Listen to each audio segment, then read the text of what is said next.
Welcome to Hail Varsity Radio, the voice of Husker Nation. Insight, opinion, expertise, with the biggest and best names talking Nebraska across the state. Join the show on Twitter at Hail Varsity and at Schmidt_radio. Call in at 402-466-ESPN or 1-800-825-5865. Here's Chris Schmidt. Welcome into it. It is Hail Varsity Radio here on a Monday afternoon. Connor Clark here with you this time around. This is Hail Varsity Radio presented by the Nebraska Lottery. We've got a lot to talk about today, lots of hoops. It's the first Monday after the first weekend of the March Madness tournament. How's your bracket looking? Because I'm sure it is far from perfect, just like mine, so you're not alone. Lots of wrong picks, lots of upsets, lots of madness in the month of March, and it's been proven to continue this tournament as well. Big news of the day for the Cornhuskers. We'll lead off with that. But before we get into any of that, my name is Connor Clark. You can reach me on Twitter at C_Clark_27. You can tweet at me, send messages if you'd like during and throughout the show to voice your opinion. Chris, he's out in Arizona right now, and to say I'm jealous is probably accurate because it's very nice. There's been a threat of rain here in Lincoln for the past couple of hours. We saw some sunlight, which was nice, but then it went right back to being cloudy. It felt like Arizona yesterday in Lincoln, I will say, as I made the trip back into Lincoln from the hometown of Chicago. It raised about 30 degrees from when I left my hometown, and then came back into Lincoln. I looked at my car thermometer. It was like 83. It was like, I didn't know I went to school in a tropical climate, but here we are at the state capital of Nebraska, and it feels great, so I'm not complaining whatsoever. So let's get in to this edition of Hail Varsity Radio. Big news of the day, Nebraska Cornhusker star Bryce McGowens. He declared for the 2022 NBA Draft earlier today via Twitter, Instagram, and other social medias with the following statement. It was the greatest honor of my career thus far to play for the University of Nebraska and to suit up as a Cornhusker this past season. Thank you to Coach Hoiberg and the entire coaching staff for leading us both on and off the court all season. To my teammates, who are my brothers, thank you for pushing me to be the best player I can be every day. I'm grateful I got to play alongside my brother Trey, and it's something I will always cherish. Husker Nation, you are the best fan base a player could hope for. Thank you for cheering us on every single game. To my family and friends, your support is not something I take for granted, and I would not be in this position without each and every one of you. I'm excited and ready for my journey ahead. This past year has put me in the best position possible to chase my lifelong goal of being in the league. It's a dream come true to finally be able to announce that I will be entering the 2022 draft. Bryce McGowens winning 8 Freshman of the Week awards in the Big Ten this past season, averaged just over 16 points per game. Really the best offensive threat for the Nebraska Cornhuskers this past season. Now, obviously, not the season that Bryce envisioned having with Nebraska, finishing at something to shake your head at is 10-23 record. Obviously not great, but Bryce had a phenomenal season, and Husker Nation and the rest of us wish him the best going forward in the 2022 NBA Draft. According to ESPN.com, their latest mock draft has him going to the Oklahoma City Thunder at pick number 30, so just squeezing in that first round. A lot lower than we've seen in previous mock drafts here this year, but things change, obviously, as the tournament progresses as well. Other players' draft stocks may go up as Nebraska's season has been done. And speaking of the tournament, we're through the first weekend. First round, second round play is over. We've had a lot of good action. My bracket is far from perfect. I know your bracket is far from perfect as well because there are no perfect brackets left. Nobody made it out of the first weekend alive, and if you did, I would accuse you of having a time machine. One of the bigger upsets of the tournament, Wisconsin going down yesterday to Iowa State. That was an 11-3 matchup up in Milwaukee, Wisconsin. In the round of 32, we've seen teams such as Richmond advance. Michigan has advanced 2 rounds as an 11 seed. Illinois went down to Houston yesterday. TCU almost upset the top seed Arizona out in the South region. And speaking of top seeds going down, Baylor gets upset by North Carolina. The Tar Heels survive the furious comeback from the Baylor Bears as they led by 25 in that game. Baylor stormed all the way back to force overtime, but UNC prevailed in the end. And then the upset that everybody knows about, everybody's talking about in this tournament, St. Peter's, the 15 seed out of the East region, is going to the Sweet 16 by way of upsetting number 2 Kentucky and then number 7 Missouri State. Now, St. Peter's coach, and I'm blanking on his name right now, so forgive me, the last time a New Jersey school had reached the Sweet 16 was Seton Hall back in 2000, and St. Peter's coach was the point guard of that Seton Hall Pirates team back in 2000. So a little bit of a correlation there, a little bit of history repeating itself, if you will, but a really cool story there with St. Peter's. Obviously, everybody knows Doug, who's number 25 on the Peacocks. He's been making waves all over social media. He is a star, and he is kind of a meme. I don't want to say that in a negative connotation because he's been receiving just a lot of positive feedback, especially with his play on the court. I mean, the kid can ball. He is a certified baller. He can get a bucket whenever he wants. And St. Peter's has really used him throughout this tournament run. Now let's take a quick look at the 16 teams that are remaining.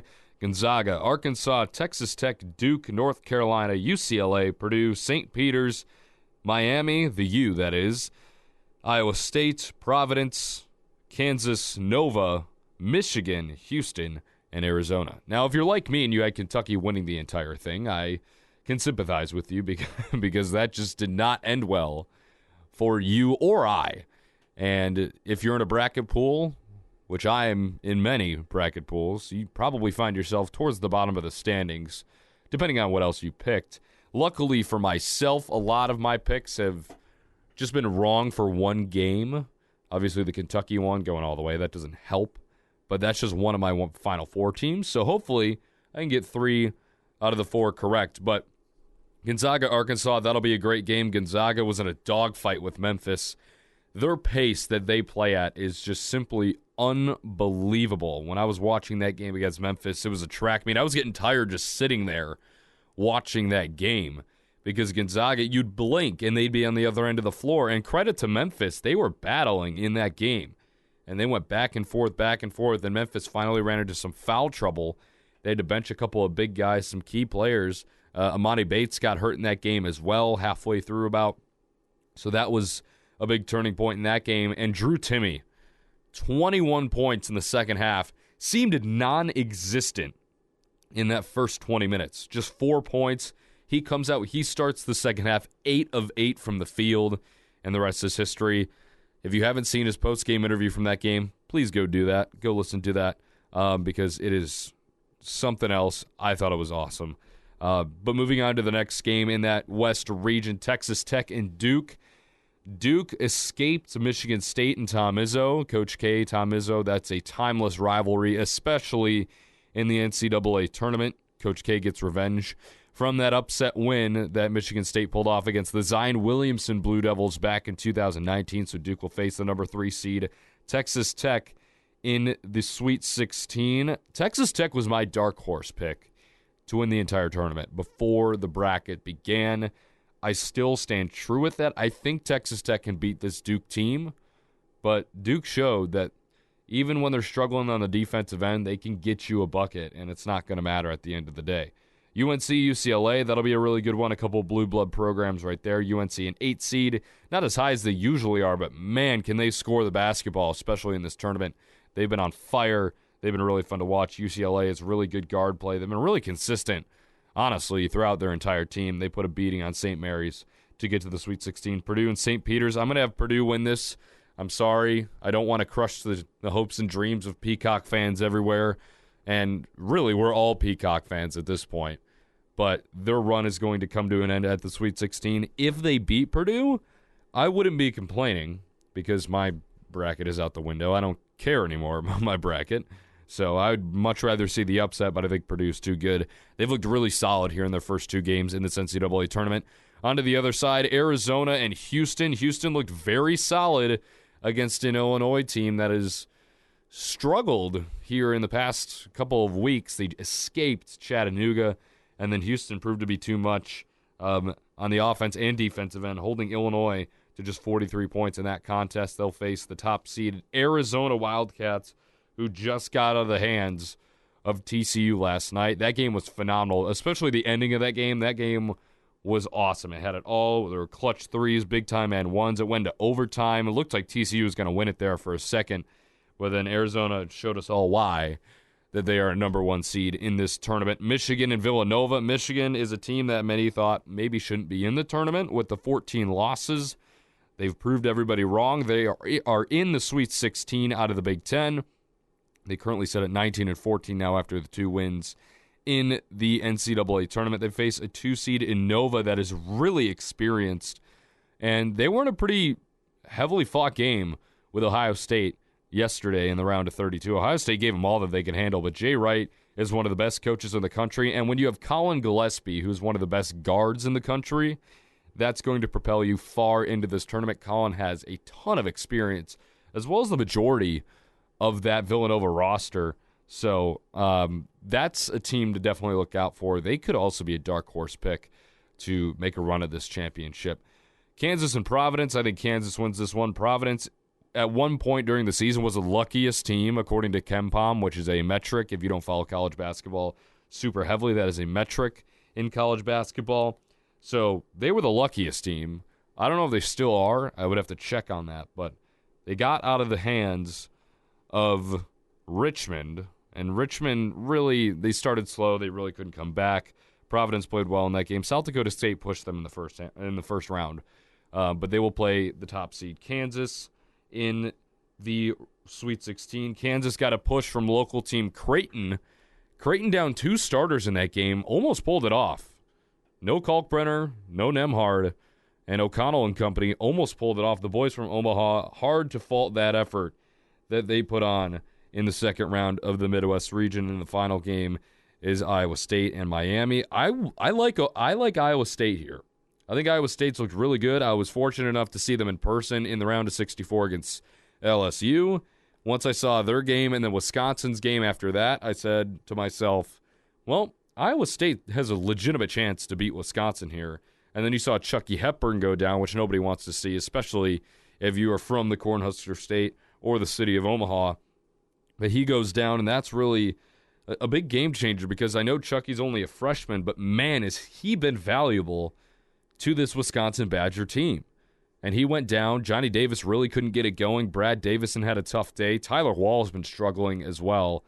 And the Cyclones moving on to the Sweet 16, going from the worst team in Power 5 basketball during the COVID season, now a Sweet 16 team.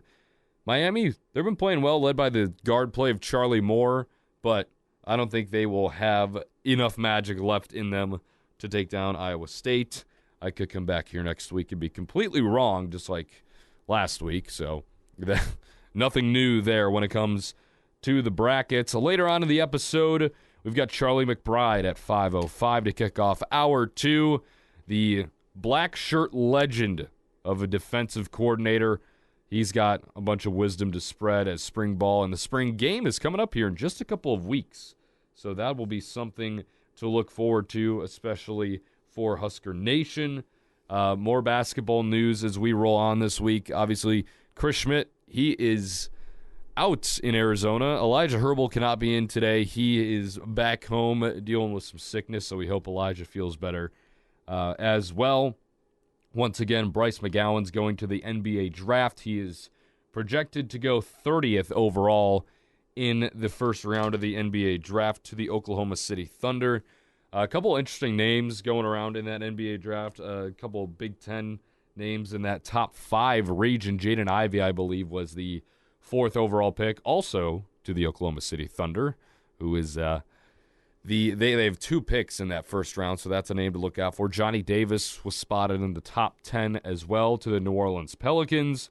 So a couple of Big Ten names to look out for. Jabari Smith still projected to go 2nd overall. Chet Holmgren 1st overall to the Houston Rockets, as he's been really projected to go number 1 overall ever since he came out of high school, which is absolutely absurd, but he's earned it.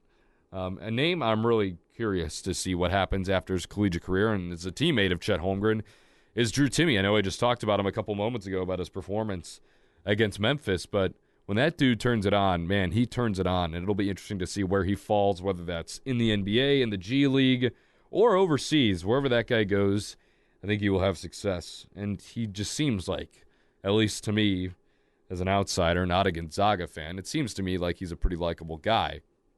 So that's something that's going for the Gonzaga Bulldogs as well. And Drew Timme as an individual. Once again, Charlie McBride coming up at 5:05. Connor Clark here with you, taking you through the ride of Hail Varsity Radio. We'll have some rewind segments as well. Jeemiah Sirles will be coming up in hour 2 as well. The former Husker offensive lineman. He's made a couple of stops in the NFL, including Buffalo and the Vikings, as many as you want.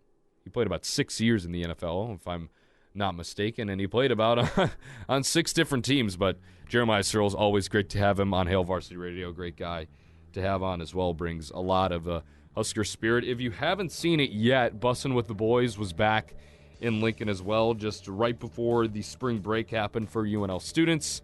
And now Nebraska-Michigan has been dubbed the Bussin' Bowl, the battle for the bus between Nebraska and Michigan. We'll step aside for just a moment. This is Hail Varsity Radio, presented by the Nebraska Lottery. Hello, listener. Hey, it's Chris Schmidt with Hail Varsity Radio, and I wanted to let you know about a special deal just for listeners of the Hail Varsity Radio Show podcast. We're offering $10 off the annual subscription price of $29.99. That means that you, for less than $20, can get everything we do. 10 issues of our monthly magazine, our annual football yearbook, and all the premium content we produce at HailVarsity.com. Just go to HailVarsity.com/subscribe and enter in the promo code GBR for $10 off a full year of Hail Varsity. That's HailVarsity.com/subscribe, promo code GBR. And we're back Fellas, think we could listen to the radio on Hail Varsity Radio, presented by the Nebraska Lottery. Yes! That's awesome!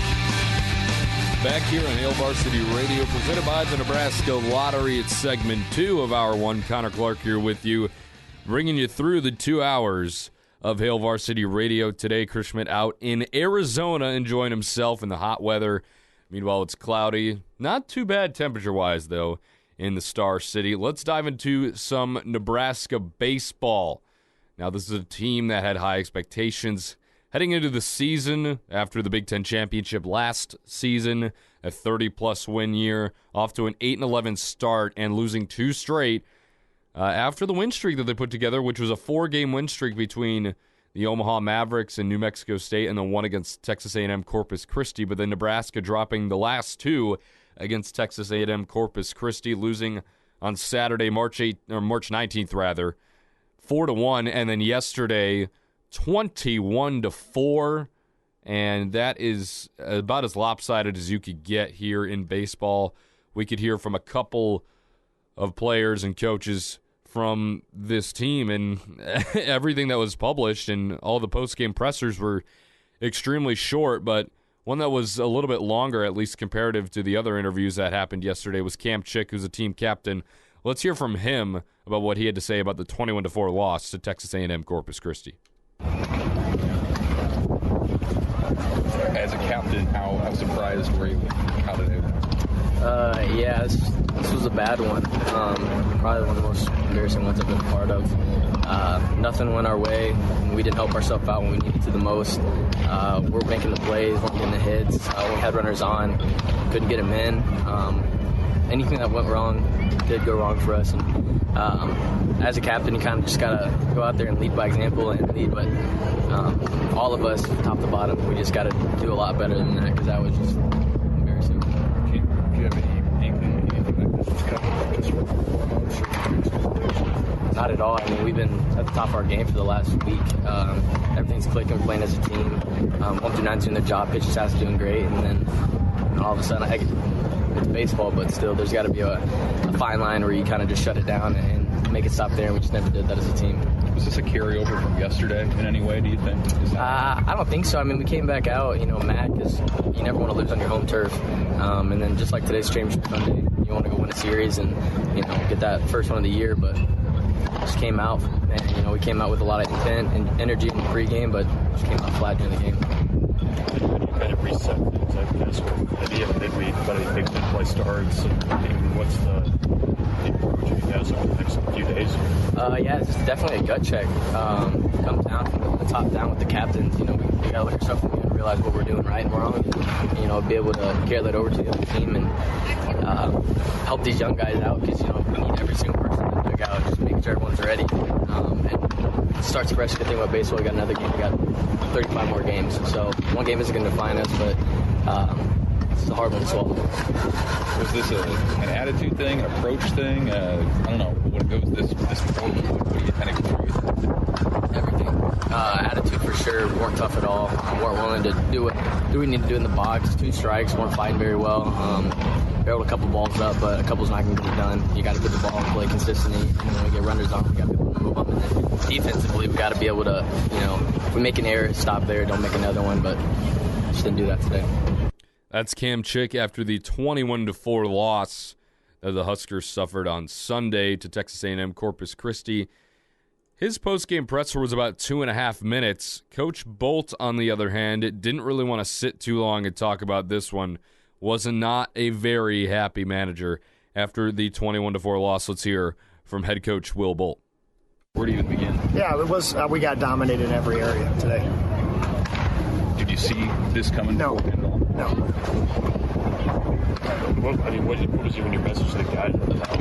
How do you kind of reset things with big templates? It's all mindset. That's all it is. We were chasing 9 runs before the game even started. Obviously, McCarr was on short rest. We were short on the pen today, but it comes down to mindset and finding a way to move the line offensively. Was that carried over from yesterday? Apparently, yeah.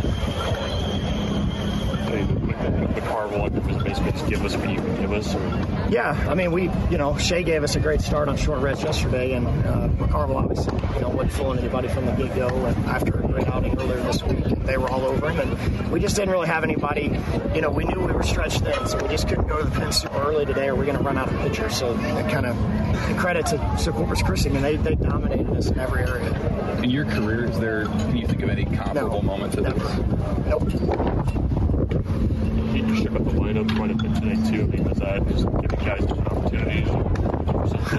Yeah, you've seen us play infield defense this entire year. We're trying to find some guys that want to play certain positions. And, just trying to find the right combination. What's the response for this team? Is it give them some time? Is it to kick their butts in practice?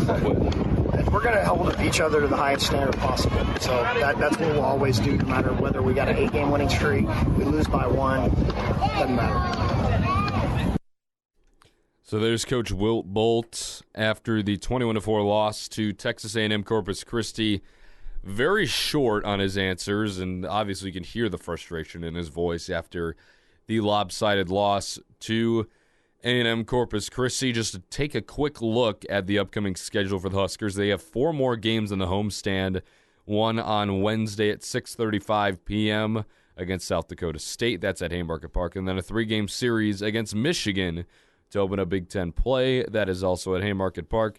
Go on the road to Creighton for a 1-game little matchup there between Omaha and Lincoln. So they'll go to Creighton, play at Charles Schwab Field, I believe it is renamed to, not TD Ameritrade Park anymore.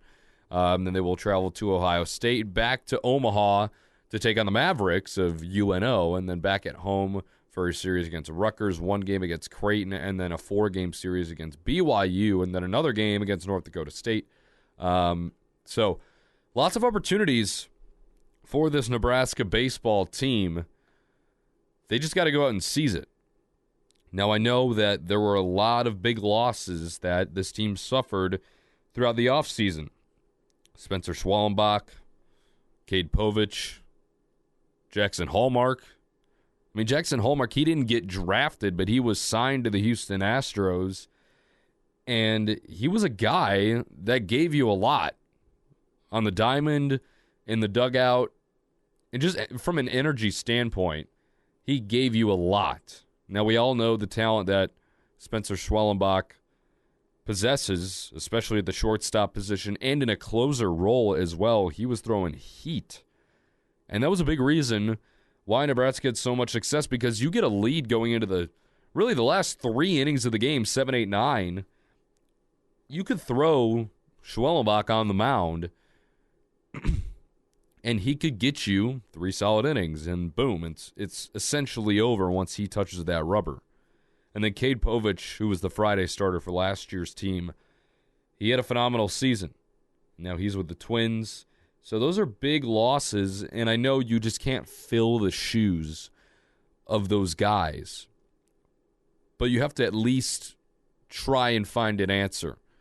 Now I know there's been some pitching shakeups. Kyle Perry suffered a really serious injury, so our thoughts go out with Kyle Perry. We don't know how he is going to be progressing with his baseball career after this, but we've had guys on short rest.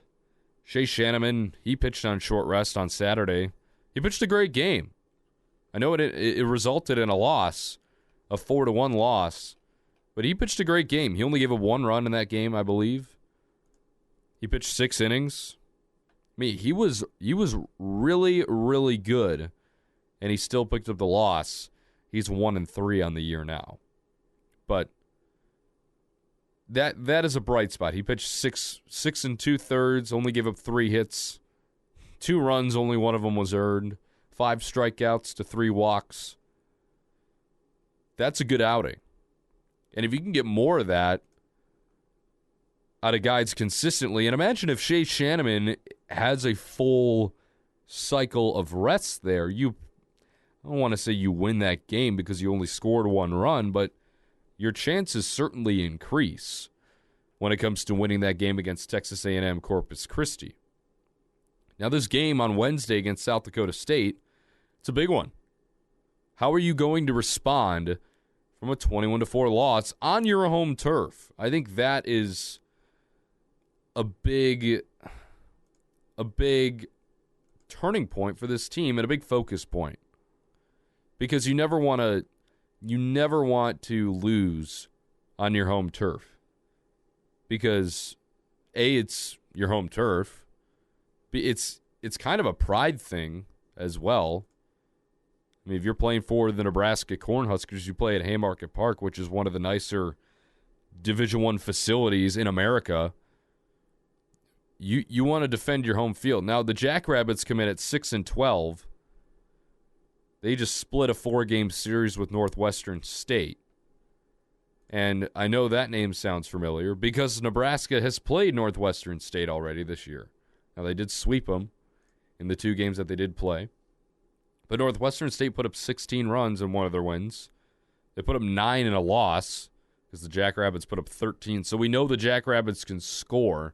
This is a game you have to have. And I know you heard Cam Chick say it in his post-game presser. There's 35 remaining. 1 game is going to define them, which is very true. A 21-4 loss is not going to define the defending Big Ten champions. But this is a game that you have to win. How do you respond? It's on your home turf. It's against a team you should beat. But then again, coming into the year, we expected super high standards from this team. And going into that Northwestern State UT Arlington little alternating series, you expected a 4-0 clean sweep out of those 2 teams. You drop one to UT Arlington 4-3. And you take 3 of 4 there. You lose to Kansas State, which is a game many thought you would win as well. Now, the Long Beach State series getting canceled, I think, is pretty important because Long Beach State is a good team. And that would have been a really good test for this Husker team, but Sam Houston and TCU obviously gave Nebraska all that they could handle. But once again, big game against South Dakota State coming up on Wednesday, and then a 3-game series to open a Big Ten play against a Michigan at Haymarket Park. Michigan was a team that was highly touted last year. Everybody thought that they were going to win the Big Ten title as well. Nebraska obviously proving everybody wrong in that realm. Coming up in hour 2, Charlie McBride at 5:05, and then we'll have a little bit from Jeemiah Sirles in a rewind segment as Hail Varsity Radio will continue. Once again, Bryce McGowens going to the NBA draft. That's the news of the day in Lincoln. Connor Clark here with you. Hail Varsity continues after the break, presented by the Nebraska Lottery. Hello, listener. This is Brandon Vogel, managing editor of Hail Varsity, and I wanted to let you know about a special deal just for listeners of the Hail Varsity Radio Show podcast. We're offering $10 off the annual subscription price of $29.99. That means that you, for less than $20, can get everything we produce, 10 issues of our monthly magazine, our annual football yearbook, and all of the premium content we produce at hailvarsity.com. Just go to hailvarsity.com/subscribe and enter the promo code GBR for $10 off a full year of Hail Varsity. That's hailvarsity.com/subscribe, promo code GBR. And now, back to Hail Varsity Radio. Welcome back into Hail Varsity Radio. Connor Clark here with you on a Monday as we continue here into hour one. Spring ball in full effect for the Nebraska Cornhusker football team. The spring game is right around the corner in just a couple of weekends here in early April. Now, if you're a Nebraska Cornhusker fan, especially football, which I would imagine most of you who are listening are, or just a fan of the Big Ten, you know Nebraska went 3-9 last season. 3-9, if you look at the record on paper, by a lot of people, it can be taken with a grain of salt because of how close this Nebraska team was. We saw lots of flashes out of guys who are either transferred or in the NFL draft now, but there were flashes from guys who are still on the team. You talk about the Garrett Nelsons. You talk about the secondary. Miles Farmer, he's going to get a big shot this year. Luke Reimer. Now, I know all those guys are on the defensive end, but on the offense, you'd like to see guys step up this year in Omar Manning, Xavier Betts, Thomas Fidone. We didn't get to see any of him last year due to an injury and a red shirt then. I mean, I guess we saw a little bit of him because the red shirt rule is you get to play in 4 games and you're able to keep your red shirt. But how will this team and Scott Frost with his new offensive staff get it rolling this year? Because this is a high-stakes year. We said about this last year, that this was going to be a high-stakes year, as in 2021, for Scott Frost. Didn't start the way you wanted it to with a loss to Illinois. You bounce back with 2 straight wins on the road against non-conference opponents, and then you just decimate Northwestern after losing to Oklahoma, of course. And it's just a matter of a couple plays each game that have kept you out of the driver's seat, really, in the winning column at least. Now, a lot of people say, well, Nebraska cleans up their issues, they win the Big Ten West. I'm not going to go that far because winning the Big Ten West is harder than it looks. Even though the Big Ten West champion Iowa Hawkeyes were on the ropes here in Lincoln this past November. But the big question is, how will this team turn around? Will we see Scott Frost in the offseason of 2022-2023? How will Mark Whipple control this offense? How will Eric Shenander's defense continue to be dominant? Now, it's going to be really hard to replicate what you did on the defensive side of the ball last year, and we'll talk to Charlie McBride about this as well, from getting his defensive coordinator perspective. I mean, he coached a lot of good teams. And if you're a Husker fan, you know that he coached a lot of good teams from 1977 rather, to 1999. A couple of national titles in there as well. But what's Casey Thompson going to look like? That's my question. And when do you decide when to name your starting quarterback? Because we saw Adrian Martinez for 4 years. He showed us a lot, positively and negatively. Key mistakes down the stretch of a game. Big plays at the start of a game, i.e. Northwestern this last year. Some big-time throws. You look at Oklahoma. You look at Northwestern. You look at Iowa. Or not Iowa. Purdue. There are a lot of good things that Adrian Martinez showed you, but at the end of the day, it wasn't enough to get it done because it was all in between the 20s. As an offense, you got to score the ball. And if your special teams wasn't playing well, which it wasn't last year, if you're Nebraska, you got to punch the ball in the end zone, and that's something this team has had a lot of trouble with. Now, I know we saw it in spurts. They put up 29 against Michigan. They put up 50-plus against Northwestern, which was not really expected. They gave himself a fighting chance out in East Lansing. They gave himself a fighting chance at home against Ohio State, but it just wasn't enough offensively. Your defense gave you the opportunity to win these games, and your offense wasn't enough. So how is Casey Thompson going to flip that? We saw a lot of good things that I've heard from Texas last year. A little bit of struggling, and I've talked about this before, but there are a couple of things that remind me of this 2021 Nebraska team that he did at Texas last year. They went on a 6-game losing streak in the Big 12 Conference, and Casey didn't necessarily play all too well according to the stat sheet. In a couple of those games, he threw 6 touchdowns on Kansas, but you should be throwing 6 touchdowns on Kansas. He threw 6 touchdowns against Oklahoma, who will be visiting Lincoln in September.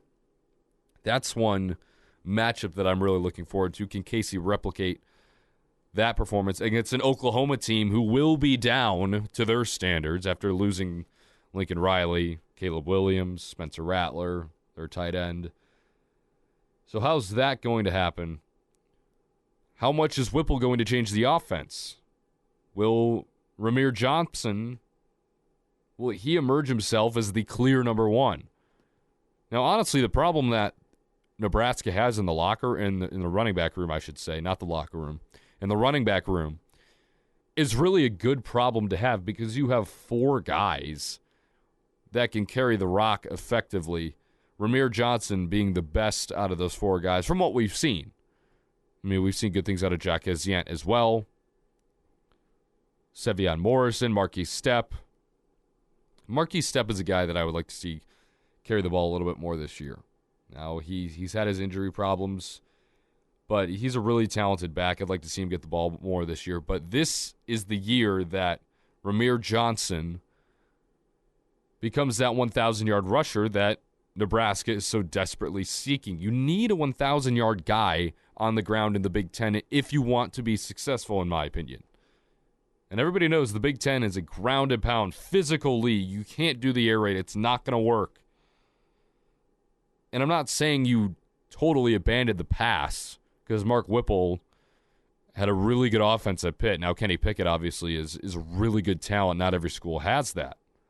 But what you saw him do with Pitt, he can bring some of that fast-paced ACC Pittsburgh offense over to the Big Ten and combine it with that slower, ground-and-pound, hard-nosed, physical, we're going to meet you right at the line of scrimmage football.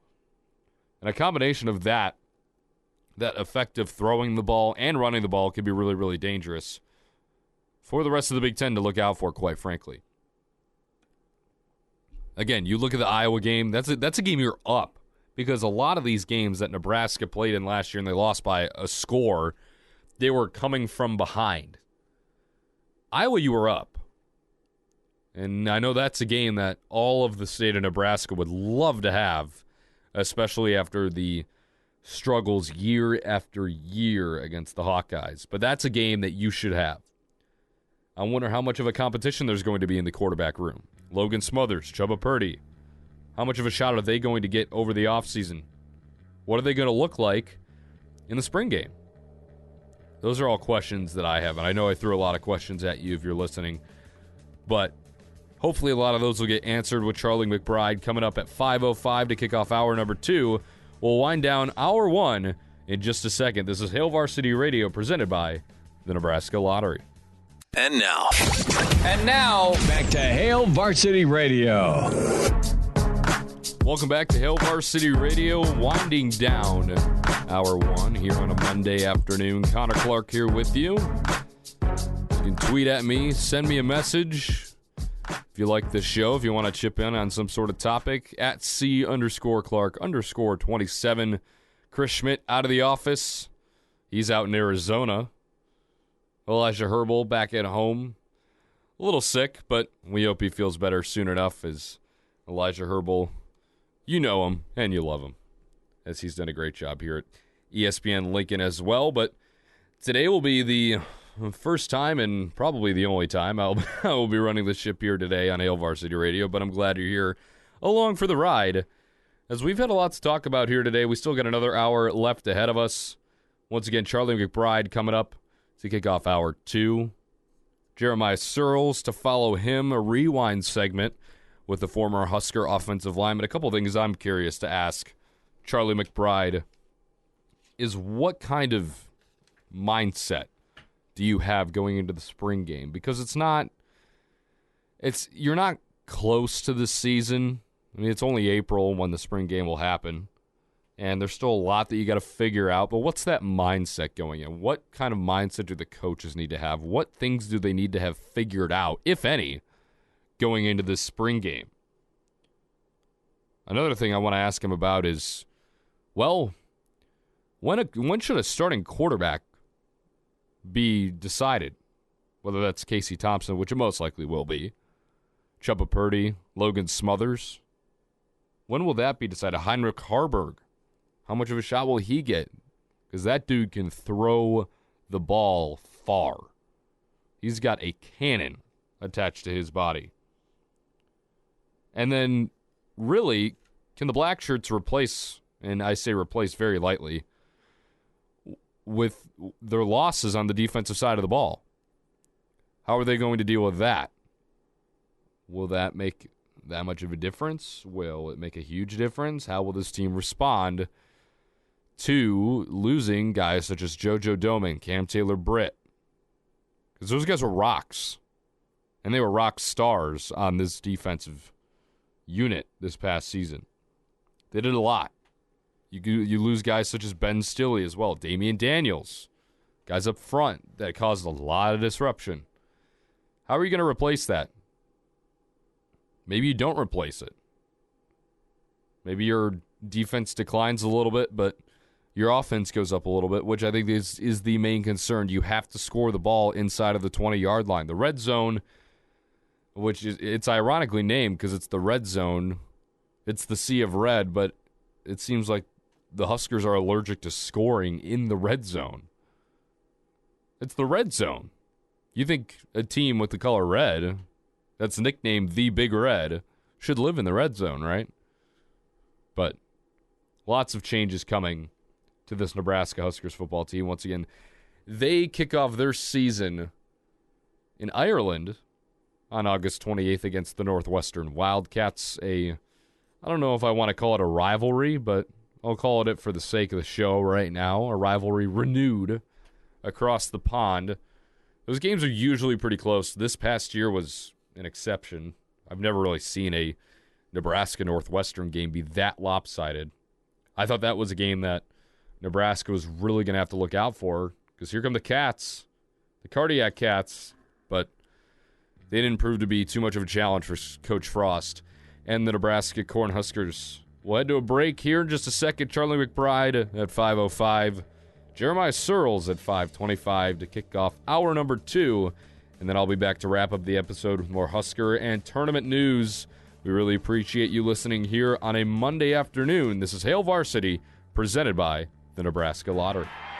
Pardon the interruption, but I'd like to save you some money. Hey, it's Chris Schmidt with Hail Varsity, and I wanted to offer listeners of this podcast $10 off the price of an annual subscription. That means that you, for less than $20, can get everything we produce. 10 issues of our monthly magazine, our annual football yearbook, and all the premium content we produce at HailVarsity.com. Just go to HailVarsity.com/subscribe and enter in the promo code GBR for $10 off a full year of Hail Varsity. That's HailVarsity. HailVarsityRadio.com/subscribe, promo code GBR. Welcome to Hail Varsity Radio, the voice of Husker Nation. Insight, opinion, expertise, with the biggest and best names talking Nebraska across the state. Join the show on Twitter at Hail Varsity and at Schmidt_radio. Call in at 402-466-ESPN or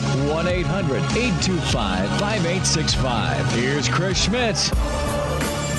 Back to it as Hail Varsity Radio on a Monday, going from 4 to 6 p.m. here on ESPN Lincoln. We're presented by the Nebraska Lottery. Connor Clark here with you today as Chris Schmidt out of the office out in Arizona, but we can still roll on because we've got a lot to cover here in hour 2 of Hail Varsity Radio, and I am pleased to be joined by legendary defensive coordinator for the University of Nebraska, Charlie McBride, joins the show.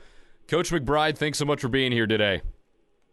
That's good. I'm glad Chris is out in Arizona because it's warmer here and where I am than it is out there. Well, it's that time of year when the temperatures just starts getting weird all over the place, right? So, I mean, it felt pretty good in Lincoln as well. It touched the 80s a little bit. Well, that's good because it comes this way. It does go from west to east, so you have the advantage. You know what's coming. But let's dive into some spring football here, and a couple of questions for you, Coach McBride, as we get closer to the spring game. And in your coaching experience, you head to the spring game. What is the coach's mindset? Because it's early in the year. You're not super close to the season. How much do you have decided as a coaching staff, or do you not have anything decided at all going into that spring game? Yeah, you decide pretty much what you're going to run on both sides of the ball. And in some cases, when we had a young team, we would run a couple of blitzes, but we would actually run against them in practice. So it wasn't, so at least, they offense knew kind of what was coming, and they didn't usually have any tricks on offense. So we kind of coordinated it. We decided what kind of plays we're going to see. They'll probably run a lot of the same stuff you've seen before, and some of the new stuff, both ways on both sides. They won't show it right away. Now, with a primarily new offensive staff here with Nebraska, you have the additions of Mark Whipple and a couple of other staff additions. How much of a change can you see this early on in the spring? Because Mark Whipple comes from a Pittsburgh team that was pass, but obviously, in the Big Ten Conference, it's a lot of physical ground games. So how much of a change are we expecting to see here from this offense with this new offensive coordinator, Mark Whipple, and the staff in general? I think you'll see some of the things that he may have put in. You're going to see probably more deep balls than you've seen before. I mean, they may throw some deep balls, and they know that he does. He gets in the vertical game pretty good. So some of those receivers will get some work, and I would guess that they'll be pretty simple with their offensive running. They probably aren't going to mess with the quarterbacks too much in the spring game. They'll probably protect them a little bit. They usually do, and put them in a green shirt or, a different colored jersey. And in some cases, they'll switch teams. Usually, what we have done is play 1 and 1. I guess it was usually 1 and 3 against 2 and 4, and kind of switch it around. Sometimes the quarterbacks will switch. But they'll have that all figured out before the game. Coach Charlie McBride is with us here on Hail Varsity Radio, former defensive coordinator for the Nebraska Cornhuskers. And you mentioned quarterbacks, and we have a new face in town in Casey Thompson, as well as Chubba Purdy, and then a couple of familiar names in Logan Smothers and Heinrich Harburg. How much of a competition do you expect to see here? Because Casey comes in as really the clear favorite to get that starting job, but how much of a chance of your Scott Frost do you want to give Chubba Purdy and Logan Smothers? Well, you're going to give them some good stuff. I mean, it's not going to all be they're going to want to see him, play, and when there's people in the stands, and sometimes guys play a lot different, and then they just play better sometimes when you're really playing a real game rather than just scrimmage and practice. And sometimes guys will surprise you, especially some of the younger guys. So they'll have it pretty well pinned down, and I would guess that Purdy probably isn't, with the injury that he's had. I don't know how much they'll use him, in the spring game. I don't know enough personally, where he stands physically, but I would guess they're not going to take a lot of chances with him. Charlie McBride is with us here on Hail Varsity Radio. Let's move over to the defensive side of the ball, and the defensive unit for this Nebraska Cornhusker team was really the strength throughout the 2021 season. You lose guys such as Cam Taylor-Britt, JoJo Doman, two staples of that defensive unit from a season ago. How do you go about, if you're Eric Shenander, the defensive coordinator now, trying to, quote-unquote, fill the shoes? Because those are big shoes to fill, and the performance that the defense was playing at was a really high level, and it's hard to match that in back-to-back seasons. Well, they set a standard, and those guys that are coming up know what the standard is, and they'll play well. I think they really will, and sometimes guys are better at doing certain things, and you try to capitalize on that, whether it's blitzing or whether it's covering or whatever the case is. And the things that you want to see are pretty much the basic stuff. You pretty much know who the better blitzers are, or who from just a few days that they've had. They probably know a little bit, about that, and they'll find out a little more about it in preseason. But I think the basic stuff, as far as drops with the kids that are changing their zone drops, how they cover, things like that, they'll really pay attention to that. And then up front, what guys have improved as far as their pass rush and just getting off of blocks and things like that. Those things, the simple things, are the things you really want to zone in on and try to really be able to evaluate all the linemen on both sides of the ball. Their technique will be critical, how they picked up that stuff and terminology, and if there is any line calls or anything like that they have put in the spring, they'll sure want to see those. Now, we go back in time here as Oklahoma is set to take on Nebraska in Memorial Stadium. Take us through your mind about what was it like preparing for those Oklahoma games as a defensive unit. Did you guys get more fired up for that contest, or what was that like facing the Sooners? Well, yeah, we did. It was, the one thing about it is it wasn't a hate rivalry really with the players.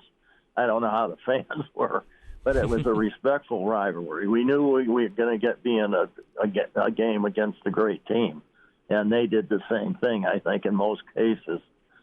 But, getting ready for the game, I don't think there were a whole lot of secrets being run. The thing we're not able to do is usually we're not able to, to be able to have a quarterback like they had usually with running the football on our scout team. So you have to be careful what you're doing at the beginning of the game till they get into the real speed of what it really is like. It was important. One of our things that we did is on Wednesdays we had a kind of a scrimmage where we protected the players. We didn't throw at anybody. We didn't cut any blockers. We didn't throw anybody on the ground. We just wrapped them up, full speed. I mean, it was a full speed scrimmage, but we did that to get some game speed during the week. And those are the things with our quarterbacks, especially because they were so good at running options, and they had great speed. I mean, Charles Thompson was maybe the best quarterback as far as quickness and speed and stuff that that we played against in Oklahoma. I think a lot of people don't realize that, but he was tough duty. I mean, he could really go, and those are the things you can't cover in practice. So you got to be careful at the beginning of the game, what you're doing, and the players have to really, really concentrate, especially on the edges, where they're coming outside with the option and things like that, because they're going to have to sometimes play a block in front of the quarterback. And so those are the things you kind of work on in practice. Charlie McBride is with us here on Hail Varsity Radio, and as Scott Frost goes into his 5th season as the head coach of the Nebraska Cornhuskers here in 2022, we described last year as the same as this year. It's really a make-or-break deal for Scott, and he's coming back. He's kind of the long-lost son, obviously, as you know, winning a couple of national championships. And what is this year going to mean for Scott ultimately to keep his job around? Because standards in Lincoln have been high for as long as anybody can remember. If he doesn't meet those standards, it's not going to end greatly for Scott Frost. So would you agree with the statement that this is really the make-or-break year for Scott Frost? Well, I think with him, too, it's a make-or-break year. I mean, it isn't only with the fans and everything. I think he realizes that, and he's taken a big step by, changing a lot of things. And but most schools will do some of that. I know when I was coaching, it was the assistants were the first guys to go if things weren't going too good, and it basically saved the head coach's job a little bit. But he hired some very good people. I mean, and now he's got a special teams coach and Bill Bush, and I'm familiar with Bill because he was a graduate assistant for us when I was there, and he's a heck of a football coach, and he's been around, and he knows he's picked up a lot of things where he's been, so he'll be a real plus to the staff, and I think that you'll see a better special teams group out there than you have, but the whole thing has to fit, and it seems to me, from what I can just read and hear from people, that the coaches are getting along well, and they're really working together good, and that's really important because learning each other and what each other likes in games and so forth is really important, and a lot of it starts in meetings. Some guys favor certain things where you just learn about, in your mind. And, that's where I depended a lot on our guys. The guys in the press box are so important. It's unbelievable. I mean, they see the game better. We had each coach on the team, on our defense staff, was responsible for an area. And you figure, well, Tony Samuels coached the outside guy, so he was responsible for the outside plays. And George Darlington was our secondary coach. He was responsible for the half. And I think, Craig or Steele or whoever the linebacker coach was and myself were the inside guys kind of. And so you had, guys that really knew that part of the game. They studied all of it, but they so during the game, Tony Samuels would, yell down if I'm running a front or something. He might say, run this inline stunt with it that will, he thinks it'll work. So I'd put that in there, and add it into what we've been doing. So, it isn't. It's just a matter of. It's a good test. The spring game is a good test for coaches working together, sideline stuff, how they were going to work it on the sidelines. And so it's not only done on the field, you have to do it, among yourselves as to how you're going to run your game as it goes on with the coaches and the players. Charlie McBride is with us here on Hail Varsity Radio. And Coach McBride, you mentioned special teams. How important is that phase of the game to you? And how much of an effect could it have on this Nebraska team heading into 2022? About a minute and a half here. Well, those people that remember the Michigan State game, you have somebody that makes a mistake and the special teams, he kicked the ball on the wrong side of the field, and everybody's going over in that side to cover. They kick it to a kid on the other side of the field, and he had just straight field in front of him. So big mistakes are probably the things you want to really be sure that in the past that have happened that aren't going to happen. And you work on those things. If you're having the punter kick it out of bounds, you'll work on that. If you have it kicking it short of the goal line, you work on that. And whether it's right or left, or those things are important, to work on. And Bill is very, very familiar with a lot of that stuff. And and he's a pretty demanding coach. So I would think that the special teams are, they're the same part of the game as offense and defense, and people just don't want to realize that, but because it's not as run as much. But it's important that during the game before you can set it up. Well, that's Coach Charlie McBride with us. Charlie, thanks so much for joining us here today. Okay. Great insight as always, and we hope to talk to you soon. Enjoy the warm weather. I will. Okay. Thank you for having me. Thank you. That's Coach Charlie McBride there on Hail Varsity Radio. Lots of great stuff from him as we roll on in hour 2. Jeemiah Sirles is up next here on Hail Varsity Radio, presented by the Nebraska Lottery. Pardon the interruption, but I'd like to save you some money. I'm Brandon Vogel, managing editor of Hail Varsity, and I wanted to offer listeners of this podcast $10 off the price of an annual subscription. That means that you, for less than $20, can get everything we produce, 10 issues of our monthly magazine, our annual football yearbook, and all of the premium content we produce at hailvarsity.com. Just go to hailvarsity.com/subscribe and enter the promo code GBR for $10 off a full year of Hail Varsity. That's hailvarsity.com/subscribe, promo code GBR. And we're back. Fellas, think we could listen to the radio on Hail Varsity Radio, presented by the Nebraska Lottery. Yes! That's awesome! Welcome to Hail Varsity Radio, the voice of Husker Nation. Insight, opinion, expertise, with the biggest and best names talking Nebraska across the state. Join the show on Twitter at Hail Varsity and at Schmidt_radio. Call in at 402-466-ESPN or 1-800-825-5865. Here's Chris Schmidt. Welcome to it. It's Hour 2, Hail Varsity Radio on the road here at PBA Boys State Basketball Semis tonight as Millard North, top-ranked, seeking back-to-back championships. Gretna in their way. Tip-off at 6 right here on ESPN Lincoln with Coach Jeff Smith and myself, Elijah Herbal, standing by. We are going to run down Coach Tim Berida here towards the end of the show from Lincoln Southwest. The girls playing for another title.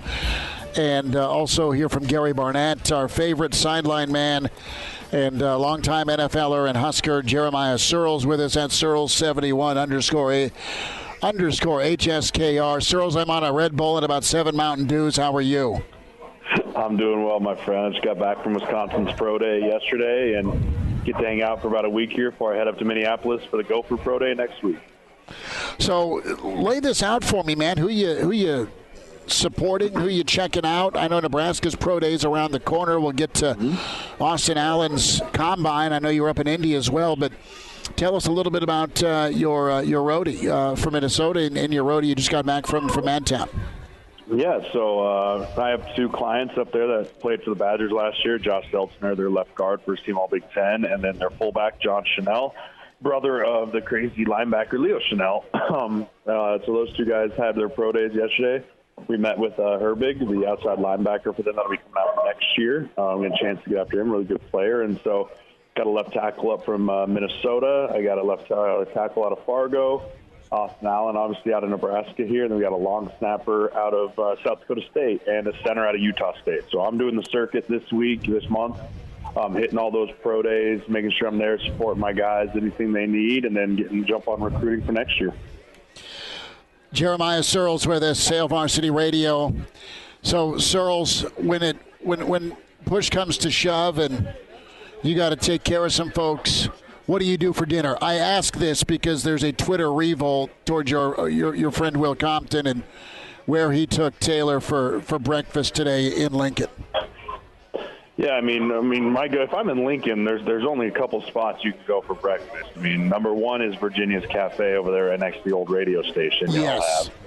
Like that's just an oldie but a goodie. And then number two, you got to go to, I would say, probably Green Gateau. I think those two spots in Lincoln for breakfast / brunch, they're very different. One is apple, one is oranges, but they're both very good. I'll go there, but if we're going out to dinner for sure, we're hitting up some type of steakhouse, or what we did when I took all of my offensive linemen out is we went to a Brazilian steakhouse, a little bit more bang for my buck. They don't make any money off of our group. Okay, there you go. But when you took your guys out from Wisconsin, do you set a limit, or do you just let them get after it? That's why I try and go to like the Fogo de Chão's or the Rodizio Grills or whatever it is, where they just keep bringing around meat until you don't want it anymore. One price, it's like a higher class buffet. That's pretty good. Sirles doing the math on that. Okay, I want to talk spring football. I know you've been away, but they're going to be hitting and popping pads tomorrow, and good for you if you're going as a former player. I'm interested on the offensive line. Coach Frost has said a couple of things, and he made a change on the offensive line. We're big Greg Austin guys, but I think Raiola can do some nice things. And I wanted your take on the O-line, specifically the fact that they're firing off the football now, and that's something that he's wanted. I'm paraphrasing what Scott said in his presser this week. What did you witness? What did you see from the O-line last year? And was physicality an issue with them? I don't think it was necessarily an issue. I think that physicality across the whole in college football with the RPO system has taken a step back. When you're talking about, hey, you can't be downfield, or hey, on the backside of this run play / pass play, you got to maybe protect a little bit too. So it takes the stinger away for some guys. And you're seeing it with teams like Oklahoma. You're seeing it with teams like Texas, right? I mean, I think that from what I've been hearing is we're getting away from that and a little bit more down to the downhill vertical run game, which is you got to fire off the ball. You have to dead the downs, move the downs into the backers. And I'm hearing good things out of that, and so it's really, I'm sure the last few weeks of practice where you're running around out there in your underwear is great, but once you put the pads on tomorrow, you start seeing kind of who goes away and who starts rising to the top and who can actually be contributors and pretenders here as pads get put on, and who can actually do what's necessary to move a grown man from point A to point B against his will. Sirles, well put with moving away from the RPO, more under center. You can still spread out. You can still be tempo. What do you think of the quarterback situation Nebraska has? I'm really excited to watch both these young quarterbacks come in. Or I guess they're kids.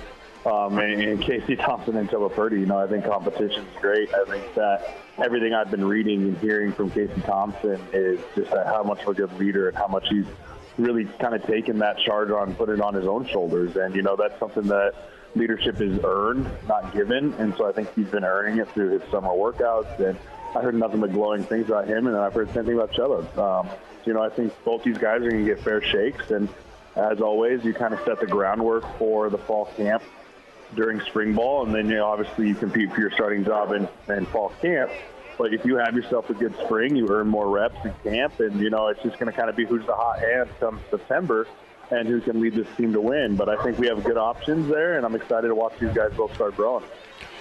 Jeemiah Sirles with us, few minutes here. Hail Varsity Radio back from his Madison tour, and we'll be headed to Minneapolis. And Sirles, folks, if they don't know, I'm sure they can check out your Twitter, but just to kind of reset what you're doing now. Obviously the broadcasting thing, yes, but what got you kind of cranked into agency work, because you're doing a great job with all the kids you're representing. Oh, I appreciate that. Yeah, for me, I finished up a 6-year career in the NFL and was kind of like, now what? Broadcasting is great, but I wanted to use what I say, I have a PhD in football, right? I got 6 years post-grad in football. What do you do with it? Well, you can coach, but I don't really want to move my family every 5 years in a different city every time. So, I love the mentorship and the teaching piece of football, and this gives me a chance to do that. We signed 4 linemen this year. So we have a good group put together in our agency, and it allows me to kind of be more hands-on, and I get to select the kids I want to work with and get a chance to stay around both college and the NFL, and it's been really, really fun and really enjoyable so far. What stuck out about Austin Allen? Obviously, he's a Husker, but a tight end. And talk to me about Austin and what did you think of Indy for him? Yeah, so, Austin, obviously I've watched every snap of Austin Allen film for the last 4 years, and I was blown away that he didn't have a ton of, guys coming after him when we were recruiting him. And I was like, man, we're going to steal one here, boys. And we've just been super thankful that he chose to work with us. And, it started with working to get him a PA invite, got him the NFL PA Bowl. He went there and absolutely had a great week, played himself into a combine invite, and he goes to the combine. And, yeah, won fawns over the 40 times, and he had a good 40 time. It wasn't great. But you know what he was amazing at? His agility drills were incredible. 7-flat L drill, which ranked number 1 in all tight ends. He had a 4-1-2 pro agility, which ranked second in tight ends. And then his L drill actually held up to be number 3 overall between all tight ends and receivers. And so NFL teams that look at him and go, 6'8", 250, 255 pounds, can he bend? Can he move? He answered a ton of those questions, those agility drills, and he had such great natural hands running through the gauntlet drills. And he really had a really solid showing, and I think he helped himself and he moved the needle, right? And so all you need is one team to fall in love with him, or you need one team to get afraid that the teams drafting behind him are going to fall in love with him and take him. So, I think that there's a lot of buzz leaving the combine for him, and excited to see what he can do at Pro Day here. Jeemiah Sirles with us here on Hail Varsity Radio. And Sirles, is there anything through the pre-draft process, whether it be on-field drills at the combine, whether it be the interviews, is there anything that the average fan sitting at home watching these Huskers might not get to see, but actually weighs pretty heavily into an NFL team's decision? Is something that the average fan might not think about? So the average fan, the thing that is so stressful about the combine is not the on-field workouts. It's not the physical performance. It's the mental fatigue that these kids go through at the combine. Guys are sitting in hospitals for 8 to 9 hours 2 days before they work out because they need to have one MRI. And Austin actually had to get moved to another hospital because the MRI machine broke, and then all of a sudden you haven't eaten, and then you're tired, and then you go right into formal interviews, right? We have to be on and firing, and teams are trying to catch you off guard. And the combine physically, yes, is a test, but it's just as much a test mentally of, hey, can we wear you out mentally? Can we break you down and then have you still go perform at an extremely high level physically on the field? And, I think that's a huge piece as to the evaluation for what these kids can do. And that's not something everyone gets to see on the outside world, but it's definitely something that has internal discussions on the inside. Sirles, a thought with what you can share. Was there? You mentioned that Austin moved the needle with his performance. Was there a lot of reaction you got from front offices in the NFL after what he did? A lot of the reaction was more along the lines of we knew he could run, we knew he can catch the ball. We were just more concerned, can he bend? Because Nebraska doesn't have a super complex route tree for tight ends. They just don't. Right? Trey McBride, the number 1 tight end at CSU, he runs every route on the field because he was their entire offense. So, Austin Allen ran a lot of corners, he ran a lot of seams, and he kind of ran a lot of just turnaround hitch routes. He wasn't able to put on his full range, and he went down and worked with Anquan Bolden down at XPE in Florida, and he really worked on his routes. And so for him, it was a lot of, they knew what he could do, but there were some question marks of what can you do based off of just lack of film. And I think when you compare the film of what he's been able to show at Nebraska with the combine workout, I really think that's what moved the needle for him, because it checked a lot of boxes that teams had questions on. Going to go to the NFL. Your take on Russell to Denver. Oh, man, AFC West. I will be glued to the AFC West watching that, especially now with Khalil Mack getting traded to the Chargers, right? That division is just loaded with, that's going to be some incredible games. But, anytime you sign a quarterback the caliber of Russell Wilson, you put yourself in contention for the playoffs every year. If you're Seattle, do you draft? Do you work with Locke? Do you have any answer? I don't know. You don't leave. You don't let Russell Wilson walk out the door unless you have a really serious plan for what you're about to do. So very curious to see what they do. Drew Lock is absolutely not the answer. He is horrendous. So I hope that they have some type of draft guy that they're looking at to trade up or see what's going to be there whenever they pick, because you got to do something quick here. But I also don't think we haven't seen the last of franchise quarterbacks getting traded around the league. Like what you hear? High-quality radio and podcast is part of what we do at Hail Varsity. Hey, it's Chris Schmidt with Hail Varsity Radio, and I wanted to offer listeners of the Hail Varsity Radio Show podcast $10 off the price of an annual subscription. That means that you, for less than $20, can get everything we produce. 10 issues of our monthly magazine, our annual football yearbook, and all the premium content we produce at HailVarsity.com. Just go to HailVarsity.com/subscribe and enter in the promo code GBR for $10 off a full year of Hail Varsity. That's HailVarsity.com/subscribe, promo code GBR. And now, back to Hail Varsity Radio. Sirles, I don't want to jump ahead of you here, Schmitty, but I heard the Drew Lock slander there, and as a Broncos fan, I can't disagree. He's not up to snuff as an NFL quarterback, but could you see the Seahawks doing some sort of stopgap thing for a year with Drew Lock when you look at some of the quarterbacks coming down the pipe in college football with Bryce Young, you got C.J. Stroud, just all this talent in quarterback, and then you look at the quarterbacks this year, and it doesn't seem up to snuff. Is that a strategy that an NFL team could actually pull off successfully to say, hey, we don't like the quarterbacks this year, but let's look a little bit down the road, or do you have to look at this current year? You know, that really depends on what they want to do with some of their free agents, right? I mean, you got really good receivers in Lockett and Metcalf, and I mean, it's like, do we waste a year of these guys? That's the question you have to ask yourself as a front office guy is, are we willing to waste a year of these receivers where we might not be able to sign them back in free agency? Or do we try and find a Ryan Fitzpatrick as a stopgap, right? There's a lot better options out there than Drew Lock. I think that if that's the route they go, you'll see them sign a veteran like Tyrod Taylor or, you know, Taylor Heineke or someone that's played some good football recently and can go out there, win you 7-8 games, and then you put some pieces around him, maybe your 10-win team, right? I think Seattle's too good of a team right now to just like, hey, tank for whatever we're going to do next year. They have too much talent around them.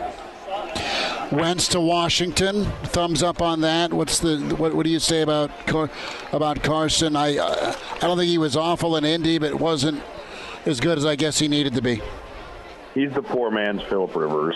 I mean, that's just what he is. I mean, I feel bad for him. He keeps getting traded around like a leper, but you know, I think he's a solid stopgap quarterback. He's never going to win you. He's not the Carson Wentz that took the Eagles to the playoffs before he got hurt.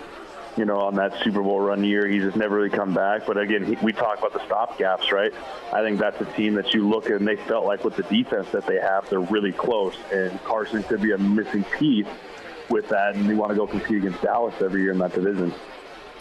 Jimmy G, is he on his way out into San Francisco try and lure Brady for one more year out of retirement? No, you can't bring Brady in if you draft Trey Lance number 3 overall, right? I mean, I don't think so either. I'm just that's floating out there, Sirles. I know it is. If I'm John Lynch over there at the 49ers, I'm going, you know what? We drafted this kid 3 overall. He had some decent showings last year. Like, I think that you maybe keep Jimmy through training camp, let those two battle it out.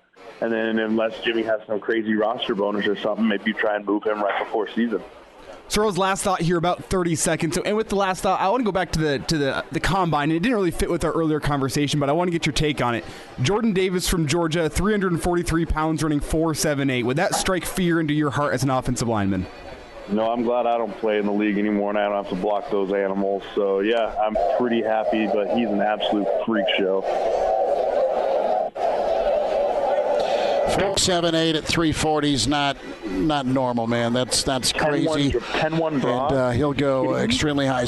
Yeah, 10-foot broad jump. I know. Insane. I mean, that's insane. That's Elijah and Sirles numbers, man. Sirles, be good. Best to you and your family. Have a good trip to Minnesota. Sounds good. Appreciate you guys. Go Big Red. That's Jeemiah Sirles on Hail Varsity Radio in the Rewind segment. Always great stuff from Jeemiah Sirles, and you could hear in that Rewind segment a lot of NFL free agency talk and offseason talk, and some more news came out today. Matt Ryan, he's on his way to Indianapolis. They talked about Carson Wentz, who's the former Indy quarterback now in Washington. It'll be interesting to see what the Washington Commanders look like this year. Almost called them the football team. That's not their name anymore. They're the Commanders. We've got Russell Wilson in Denver. We've got Deshaun Watson wanting a trade to Cleveland. Where does that leave Baker Mayfield? That's a big question. Aaron Rodgers going back to Green Bay. As a Bear fan myself, not too happy about that news, but Devontae Adams is not coming back, so there's a silver lining for you Bear fans out there. And then, obviously, really I don't know if it's the biggest news, but it's the biggest news. Tom Brady coming out of retirement. Now, I'm not going to sit here and say that I totally saw that coming. I thought when he retired, he was done for good. But he announced it on Selection Sunday, so this is a week and a day ago.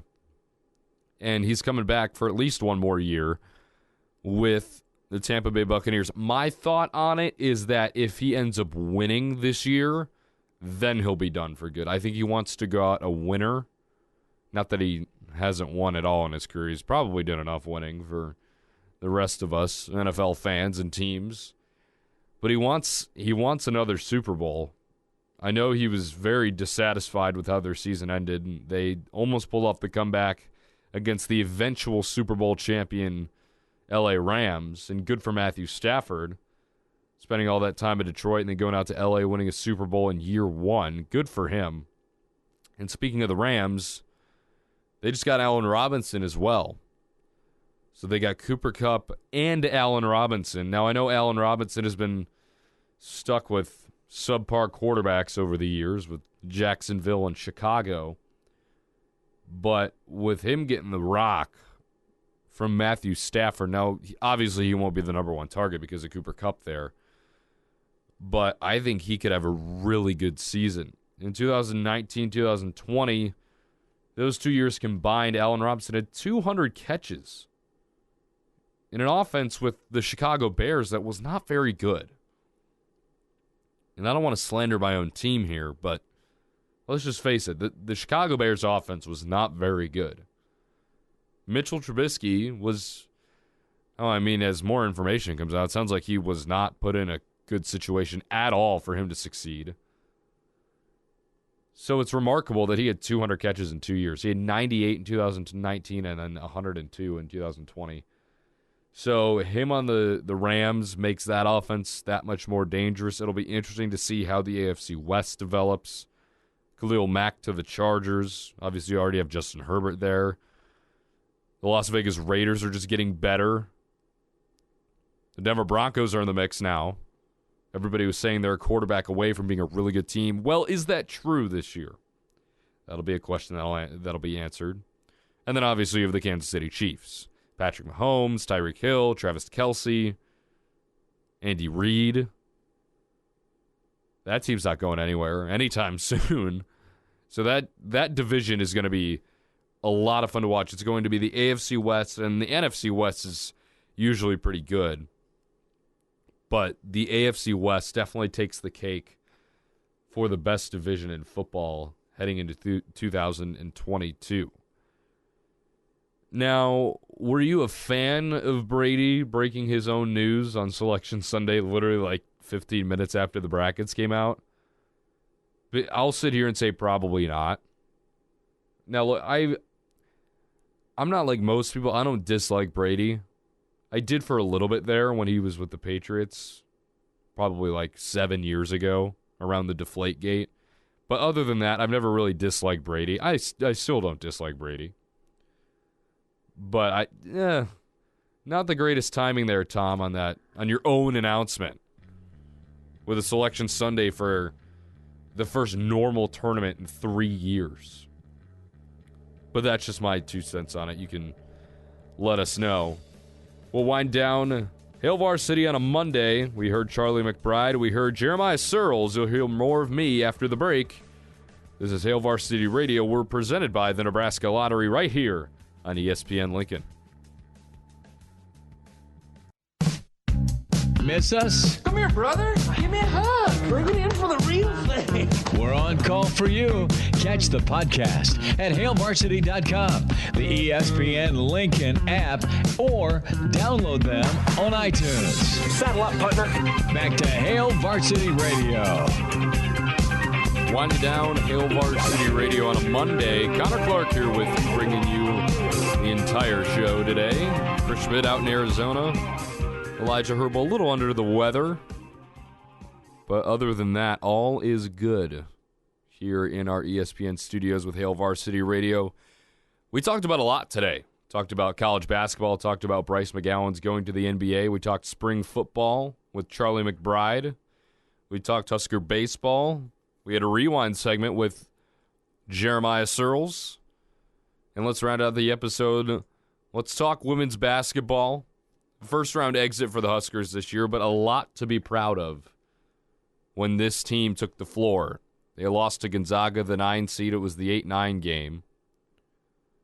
They lost 68-55 in that first round matchup out in Louisville, Kentucky. But overall, a really good season for Amy Williams and company. 24-9, 11-7 in the Big Ten, 16-2 at Pinnacle Bank Arena. You had wins over top 10 teams such as Indiana, twice over Michigan, one of them being in the Big Ten tournament. Now you got swept by a really good Iowa team. But Iowa was bested by the other team in Nebraska, which is Creighton, the 10th seed in the women's tournament. So the Blue Jays are moving on. But Amy Williams and her squad, nothing to hang their heads about. And this team is young. So they're going to be a team to watch next year. Jazz Shelley, Alexis Markowski, Allison Widener. Whitney Brown played a big role later in this year when they needed bodies on the court. Kendall Moriarty, she played quality minutes when she was in. Izzy Bourne, she's basically a household name at this point. A big loss is going to be Sam Hybe. We'll see if she comes back with a COVID year. But there's a lot to like about this Nebraska Husker team, and I think they will be a really, really good force next year, and one to be reckoned with. That is for sure. Amy Williams is doing a better and better job each year that she's here in the Star City. But that's all we got for women's basketball. Once again, the spring game coming up here in just a couple of weeks. Husker baseball back in action on Wednesday. Husker softball back in action on Wednesday as well. Looking for win number 5 in a row as they play host to the 20-6 Stanford Cardinal. That game was moved from Tuesday afternoon to Wednesday due to potential rain in the forecast tomorrow here in Lincoln. But let's play 2. Go see softball, and then once that's finished, because I believe softball starts at 5, or they moved it to 4 p.m. tomorrow, and then baseball starts at 6:35. So if you're looking for something to do tomorrow, there's 2 things right there after the work day, or the school day, or whatever day you may have. But there's something right there. Go support your Huskers as well. We really like to thank you tuning in to this edition of Hail Varsity Radio. My name's Connor Clark, bringing you from 4 to 6 p.m. We'll be back tomorrow, hopefully with Elijah Hurrdat back in studio. Chris Schmidt will still be in Arizona, but bringing you all the action from Hail Varsity Radio. Once again, I'd like to thank you so much for tuning in. This is Hail Varsity Radio, presented by the Nebraska Lottery. Have a great rest of your Monday evening. A Hurrdat Media Production.